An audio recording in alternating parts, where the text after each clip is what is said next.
Hello friends, welcome back to our channel take it easy. இன்றைக்கி நம்ம சேனலில் நம்ம என்ன பார்க்க போகிறோம்னா, 1/2 kg நாட்டுக்கோழி வச்சு எப்படி குழம்பு பண்ணுறது அப்படின்னு சொல்லி பார்க்க போகிறோம். இந்த நாட்டுக்கோழி குழம்பு செய்கிறதுக்கு நம்ம கொஞ்சம் ஐட்டம்ஸ்லாம் இப்போ நம்ம ட்ரை ரோஸ்ட் பண்ணி எடுத்துக்க போகிறோம். அதில் என்னென்ன போட்டிருக்கேன்னு பார்த்தீங்கன்னா, 1 table spoon coriander, 1/2 table spoon சீரகம் போட்டிருக்கேன். அதுலேயே ஜாவித்திரி இருக்குல்ல, அதோட இதழ் மட்டும் ஒரு 2-3 இதழ் போட்டிருக்கேன். அப்புறம் பெப்பர் 1/4 டேபிள் ஸ்பூன். அப்புறம் ஏலக்காய் 1, அதே மாதிரி பட்டை சின்ன துண்டு, 2 கிராம்பு போட்டு நல்லா அரைச்சி நல்லா ரோஸ்ட் பண்ணி நம்ம அதை அரைச்சி எடுத்துக்க போகிறோம். இதோடைய கசகசா இருந்துச்சு அப்படின்னா அது ஒரு 1/2 டேபிள் ஸ்பூன் போட்டுக்கோங்க. அது இல்லை அப்படின்றவங்க நீங்கள் என்னென்னா முந்திரி இருக்குல்ல, அதை நீங்கள் அரைச்சி கடைசியாக நீங்கள் பேஸ்ட்டாக சேர்த்துக்கலாம். இஞ்சி பூண்டு பேஸ்ட்டு 1 டேபிள் ஸ்பூனு, அப்புறம் மிளகாத்தூள், மஞ்சத்தூளும் சேர்த்துக்க போகிறோம். ஐட்டம்னு பார்த்திங்கன்னா ஆல்ரெடி நம்ம ரோஸ்ட் பண்ணி வச்சுருக்கோம், அந்த மசாலாவையும் சேர்த்துக்க போகிறோம். அதோட 100 ml கடலை எண்ணெய், 200 கிராம் வெங்காயம். உங்களுக்கு சின்ன வெங்காயம் இருந்துச்சுன்னா அது போட்டுக்கோங்க, இன்னும் நல்லா டேஸ்ட் எடுத்து கொடுக்கும். அதே மாதிரி 2 சின்ன தக்காளி, 3 பல் பூண்டு தட்டினது. அப்புறம் பார்த்திங்கன்னா 2 பச்சை மிளகா, 10 இலை கருவேப்பிலை, அப்புறம் 1 டேபிள் ஸ்பூன் அளவு கொத்தமல்லி. அதோடு சேர்த்து நமக்கு 1/2 kg சிக்கன் எடுத்துக்க போகிறோம். இது கடாயில் நம்ம எடுத்து வச்சுருக்கிற 100 ml கடலை எண்ணெயும் போட்டு, அதோடு நம்ம எடுத்து வச்சுருக்கிற நறுக்கி வச்சுருக்க 200 கிராம் வெங்காயத்தையும் போட்டு நல்லா வணக்கிக்கலாம். அந்த வெங்காயம் நல்லா வணங்கினதுக்கப்புறம் நம்ம நல்லா தட்டி வச்சுருக்க 3 பல் பூண்டையும் அந்த 10 கருவேப்பிலையும் போட்டு இந்த மாதிரி கண்ணாடி நிறத்துக்கு வர அளவுக்கு நல்லா வணக்கி எடுத்துக்கலாம். வெங்காயம் நல்லா வணங்கினதுக்கப்புறம் நம்ம எடுத்து வச்சுருக்கிற இஞ்சி பூண்டையும் உள்ளே சேர்த்து நம்ம நல்லா கலந்து விட்டுக்க போகிறோம். இந்த இஞ்சி பூண்டு உள்ளே சேர்த்து நல்லா வணக்கிடுங்க, இல்லைனா அதோட பச்சை வாசனை போகிற அளவுக்கு வணக்கிட்டிங்கன்னா தான் அதோட ஸ்மெல் இருக்காது. நல்லா இந்த மாதிரி வணக்கிக்கோங்க. இந்த ஸ்டேஜில் நீங்கள் ஃப்ளேமை கொஞ்சம் லோலேயே வச்சுக்கோங்க. கொஞ்சம் ஹையாக வச்சிங்க அப்படின்னா அந்த இஞ்சி பூண்டு போட்டதுக்கு அடியில் பிடிச்சி கருகிறதுக்கான வாய்ப்பும் இருக்குது. இதுக்கப்புறமே நம்ம எடுத்து வச்சுருக்க இன்க்ரீடியன்ஸ்லாம் கொஞ்சம் கொஞ்சமாக சேர்க்க போகிறோம். மஞ்சத்தூள், மிளகாத்தூள், அப்புறம் உப்பு, இதெல்லாத்தையும் ஃபஸ்ட்டு சேர்த்து எல்லாம் ஒன்றா கலந்த அளவுக்கு ஒரு நிமிஷம் நல்லா போட்டு வணக்கிட்டு அதை விட்டுருங்க. இது நல்லா மிக்ஸ் ஆகி நல்லா எல்லாம் கலந்ததுக்கப்புறமா நம்ம இதில் 1/2 kg சிக்கன் நாட்டுக்கோழி எடுத்து வச்சுருக்கோம். அந்த நாட்டுக்கோழி இங்கே சிங்கப்பூரில் பார்த்திங்கன்னா கம்புங் சிக்கன் அப்படின்னு சொல்லுவாங்க, எங்களுக்கு அப்படி தான் கிடைக்கும். அந்த கோழி நாங்கள் இங்கே எடுத்து வச்சுருக்கோம்.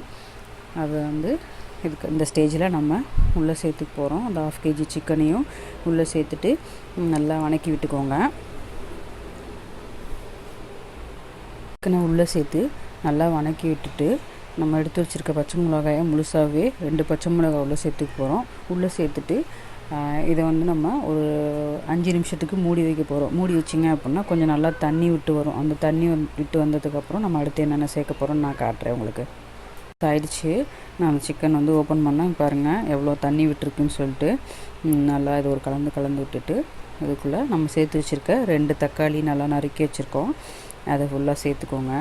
ஃபுல்லாக சேர்த்துட்டு நல்லா கிண்டி விட்டுக்கோங்க. நம்ம அரைச்சி வச்சுருக்க மசாலாவை நம்ம இன்னும் சேர்க்கலை, நம்ம கடைசியாக தான் நம்ம சேர்க்க போகிறோம்.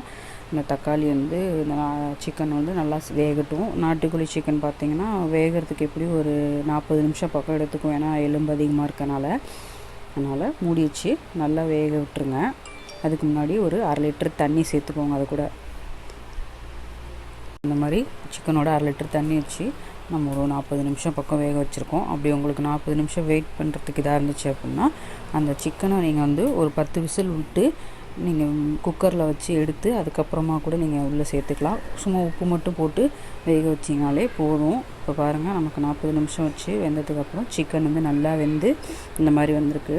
இந்த மாதிரி வர ஸ்டேஜில் நம்ம அடுத்து நம்ம அரைச்சி வச்சுருக்க பவுட்ரு சேர்த்துக்க போகிறோம். அந்த பவுட்ரு சேர்த்ததுக்கப்புறம் நீங்கள் ரொம்ப நேரம் கொதிக்க விடணும் அப்படின்லாம் அவசியம் இல்லை. சிக்கன் ஆல்ரெடி நமக்கு நல்லா வெந்துருச்சு.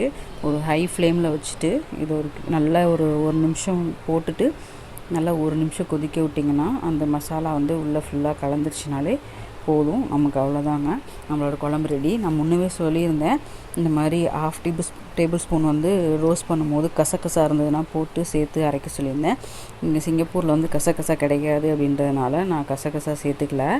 நான் ஒரு 10 முந்திரி வந்து ஊற வச்சு அரைச்சி எடுத்து வச்சுருக்கேன். அதோட பேஸ்ட்டு தான் நான் இதில் சேர்க்க போகிறேன். நீங்கள் கசகசா இருந்தால் சேர்த்துக்கோங்க, ரொம்ப டேஸ்ட்டு கொடுக்கும் உங்களுக்கு.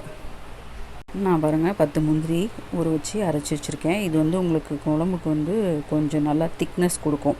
அந்த கசகசா போட்டிருந்தீங்கனாலும் உங்களுக்கு டேஸ்ட்டும் தூக்கி கொடுக்கும், அதே மாதிரி கொஞ்சம் திக்னஸும் கொடுக்கும் அந்த பவுட்ரு போட்டதுனால. எங்களுக்கு கிடைக்காது அப்படின்றதுனால நாங்கள் இந்த முந்திரி பேஸ்ட் யூஸ் பண்ணியிருக்கோம். இந்த முந்திரி பேஸ்ட் போட்டுக்கோங்க.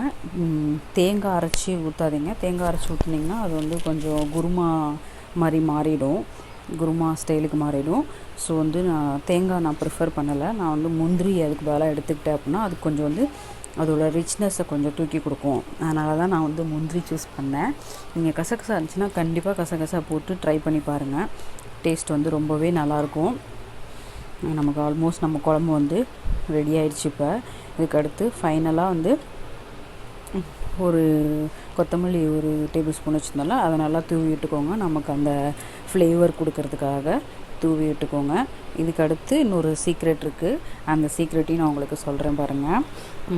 ஒரு டேபிள் ஸ்பூன் வந்து ஒரு டேபிள் ஸ்பூனில் ஒரு 1/4 டேபிள் ஸ்பூன் வந்து இந்த மாதிரி நெய் எடுத்து அப்படி நடுவில் உள்ளே விட்டு அந்த மாதிரி ஒளிச்சு வச்சுருங்க. ஒளிச்சு வச்சுட்டு அப்படியே மூடி அடுப்பை ஆஃப் பண்ணிடுங்க.